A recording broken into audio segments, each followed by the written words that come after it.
Friends, ಇವತ್ತು ನಾನು ಮಾವಿನಕಾಯಲ್ಲಿ ಒಂದು ಡಿಫ್ರೆಂಟಾಗಿ ಸಿಂಪಲಾಗಿ ಒಂದು ರೆಸಿಪಿ ತೋರಿಸ್ತಾ ಇದ್ದೀನಿ. ಇದು ಟೈಮ್ ಪಾಸ್ ಮಾವಿನಕಾಯಿ ಅಂತಲೇ ಹೇಳ್ಬೋದು. ಇದನ್ನು ನಾವು ಯಾರು ಬೇಕಾದ್ರೂ ಮಕ್ಕಳಿಂದ ಹಿಡಿದು ದೊಡ್ಡವರಿಂದ ಎಲ್ಲರೂ ತಿನ್ಬೋದು. ಇವನ್ ಊಟಕ್ಕೆ ಸಹ ನಂಚ್ಕೊಳೋಕ್ಕೆ ಸೈಡ್ ಡಿಶ್ ಆಗಿ ಯೂಸ್ ಮಾಡ್ಬೋದು. ಅವಾಗೆಲ್ಲ ಮಾವಿನಕಾಯಿ ಪಚ್ಚಡಿ ಅಂತೆಲ್ಲ ಯೂಸ್ ಮಾಡ್ತಾಯಿದ್ವಿ. ಬಟ್ ಇವಾಗ ಅದು ಕಡಿಮೆ, ಯಾಕಂದರೆ ಅದು ಕಲ್ಲುಗಳು ಮನೇಲಿ ರುಬ್ಬೋ ಕಲ್ಲು ಅದೆಲ್ಲ ಇಲ್ಲದೇ ಇರೋದ್ರಿಂದ ಅದೆಲ್ಲ ಕಡಿಮೆ ಆಗೋಗಿದೆ. ಬಟ್ ಮಾವಿನಕಾಯಿ ಪಚ್ಚಡಿ ನನ್ನ ಕೈಲ ಆದರೆ ನಾನು ಟ್ರೈ ಮಾಡ್ತೀನಿ ತೋರಿಸೋದಕ್ಕೆ.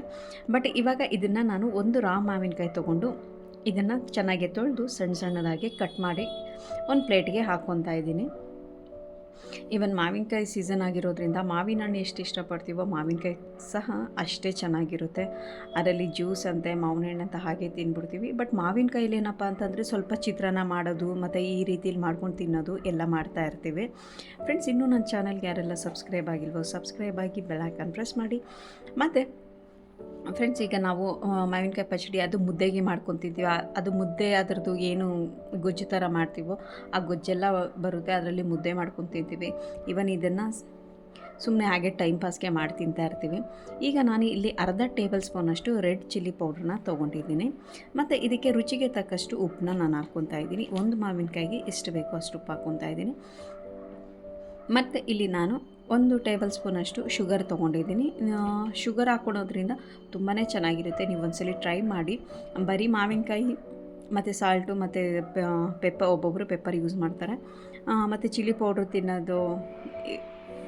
ತಿನ್ನೋದಕ್ಕಿಂತ ಈ ರೀತಿಲಿ ಶುಗರ್ ಆ್ಯಡ್ ಮಾಡಿ ಒಂದ್ಸಲ ಟ್ರೈ ಮಾಡಿ ನೋಡಿ, ತುಂಬಾ ಚೆನ್ನಾಗಿರುತ್ತೆ. ಮತ್ತೇನಾದರೂ ಮಾವಿನಕಾಯಿ ಏನಾದರೂ ಹುಳಿ ಅನ್ನಿಸಿದ್ರೆ ಸ್ವಲ್ಪ ಒಂದು 5 ನಿಮಿಷ ಅಷ್ಟು ಫ್ರಿಜ್ಜಲ್ಲಿ ಇಟ್ಬಿಡಿ. ಆವಾಗ ಆ ಹುಳಿ ಅನ್ನೋದು ಕಡಿಮೆ ಬಂದ್ಬಿಡುತ್ತೆ, ಅಷ್ಟು ಹುಳಿ ಗೊತ್ತಾಗಲ್ಲ. ಈ ರೀತಿಲಿ ಮಾಡ್ಕೊಂಡು ತಿನ್ನೋದ್ರಿಂದ ಟೈಮ್ ಪಾಸ್ಗೆ ಟಿ ವಿ ನೋಡಿಕೊಂಡು ಮತ್ತು ಏನಾದರೂ ಹಿಂಗೆ ಫ್ರೆಂಡ್ಸು ಇವರೆಲ್ಲ ಮಾತಾಡ್ಕೊಂಡು ತಿಂತಾ ಇರ್ತೀವಲ್ಲ, ಆ ರೀತಿಲಿ ಸಹ ತಿನ್ಕೋಬೋದು. ಇಲ್ಲಾಂತಂದರೆ ನೀವೇನಾದರೂ ಊಟದ ಜೊತೆ ರಸಮ್ ಜೊತೆ ಸಹ ಸರ್ವ್ ಮಾಡ್ಕೋಬೋದು. ಇದು ತುಂಬಾ ಚೆನ್ನಾಗಿರುತ್ತೆ. ನೀವು ಒಂದ್ಸಲಿ ಟ್ರೈ ಮಾಡಿ ನೋಡಿ. ಇವಾಗ ಇದು ಕಂಪ್ಲೀಟಾಗಿ ಆಗಿದೆ, ಏನಿಲ್ಲ, ಅದು ಜಸ್ಟ್ ಮಿಕ್ಸ್ ಮಾಡೋದು, ಸರ್ವ್ ಮಾಡ್ತಾ ಇರೋದು, ತಿಂತಾ ಇರೋದು ಅಷ್ಟೇ.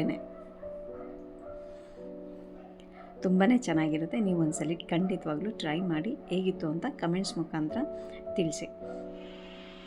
5 ನಿಮಿಷದಲ್ಲಿ ರೆಡಿ.